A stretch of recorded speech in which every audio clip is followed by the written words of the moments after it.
Yes, nguhereze ikaze kabisa. Joachim Ojera akomeje kugenda akorogana rwose hariya rwose korogana muri Police FC.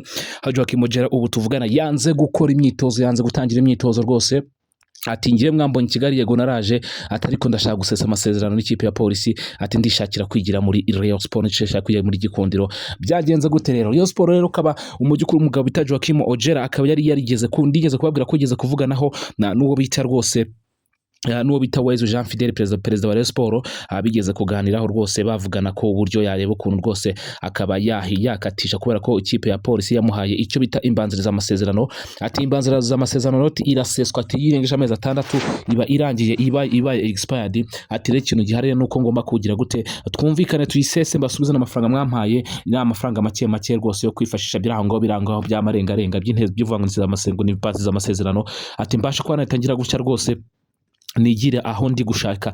Uyu Joachim Ojera akaba rwose ari gukorogana kwishakira kugira mu ikipe ya Rayon Sport ya ubungubu rwose akaba yanze gutangira imyitozo, aho ikipe ya Police FC yakomeje imyitozo yayo kuko yo ntago yabize nyuma ko ivuye mu mukino nyafrika igomba kwita ikomeza imikino ya championnat, ikabanzikana cyane imikino rwose y'ibirarane. Urumva ko ifite akazi gakomeye cyane, ariko bita Joachim Ojera yakaniye rwose aravuga ati reka ati nge ntago bishoboka, ati ndashaka kwigira muri Rayon Sport. Robertinho akantoza bikagira gutya. Narababwira ko hari n'umwataka rwose wamaze kumvikana Rayon Sport wo mu Kongomani, nawe ndibuze kuza kumugarukaho.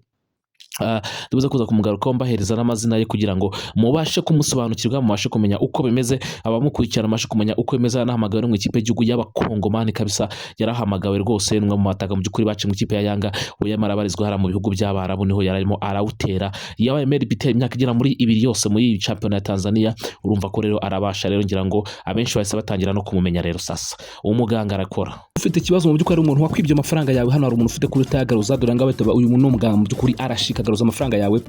Ariko nanone ushobora no kuba unafite ntaga byo gusa akora byo kugaruza amafaranga ya nk'izi n'inzoka zamfite ibinyamaswa bigiye bitandukanye, yaba inzoka yaba inzuki yaba iki byose ayifasha kugira ngo agagarurize ibintu byawe. Waba uri hanze y'igihugu, waba uri mu Rwanda, waba uri he, waba aribwe mu buryo bugiye ungana gute bwose arabigufashamo.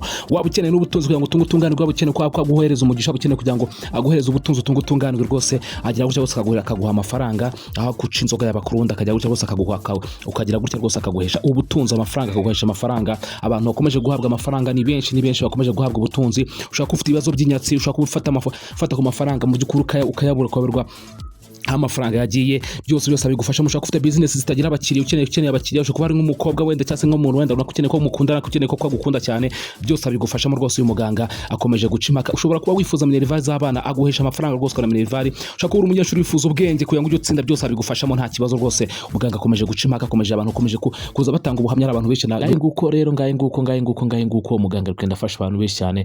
Nawe rero afite kuba yagira gutya rwose akakwifashiriza rwose ibintu bikagira gute bikagenda neza cyane kabisa rwose, ukajyoza nawe ugatanga ubuhamya akakwihera amafaranga, ukagira icyo ubasha kugeraho, ugatunganirwa rwose, ubuzima bwawe bugahinduka, ubundi bikagenda neza cyane.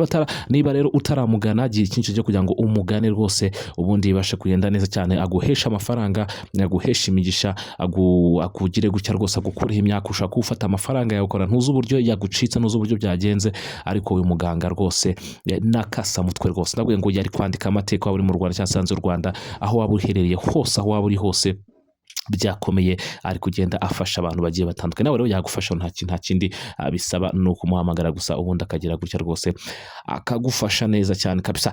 Yes, twikomereze kuri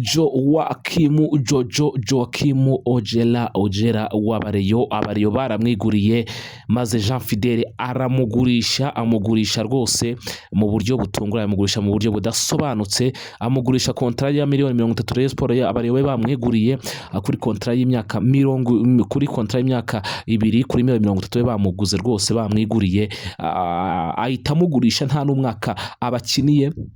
Urumvuze ngo iriya sezo imwe irangiye, yari sezo ya mbere. Iyi sezo yindi ya kabiri yagombaga n'ubundi kuba rwose arimo arabakina nta kibazo rwose gihari rwose. Arangije agira gutya rwose baramugurishije.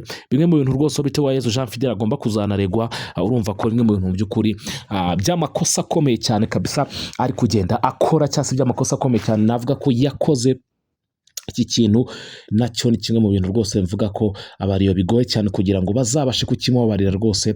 ubu ngubu bakaba barimo baramutreatinga cyangwa bakaba barimo baramureshyareshya bakoresha ubuntu bugiye butandukanye, kandi se harimo n'umutego w'imbanziza amasezerano yasinye ikipe ya Polisi. Ariko bivugwa ko rwose uyu mwaka mushobora kumubona muri Rayon, ntimugire ikibazo. Urumva ko Jean Fidel yabakoze akantu gakomeye cyane kuba yagarura uyu muwinga.